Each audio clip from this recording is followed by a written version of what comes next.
This is the Gearslinger Computer. It was imagined in the 1880s. Think of a modern PC, but built from brass and iron. Workers could type on a keyboard of polished steel. The keys clicked like small pistons. Inside, dozens of brass gears turned together. Each gear represented a bit of data. When you pressed a key, a lever moved a gear. The gear shifted another gear, and so on. This created a chain reaction. The chain stored numbers as rotations. Light bulbs, those tiny early ones, showed output. They glowed when a calculation finished. The machine used steam power. A small boiler pumped steam to turn a main shaft. The shaft drove all the gears.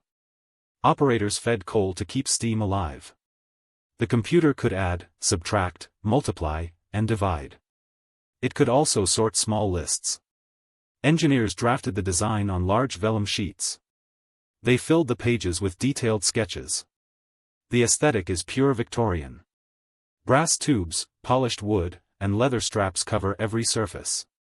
The case looks like a safe, with lockable doors. Pipes curl around like vines. It smells of oil and hot metal. Nobody built it, but the idea inspired later designers. The Gearslinger shows how imagination can link old craft with new function. It reminds us that modern tech can have a handcrafted feel. It also shows the love for visible mechanics in an age of hidden chips.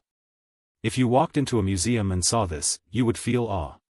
You would hear the hum of steam and click of gears. You would understand that the machine is both a tool and a work of art. It proves that even old ways can solve modern problems.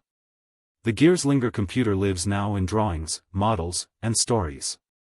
It invites us to think about how machines could look if they kept the soul of the past.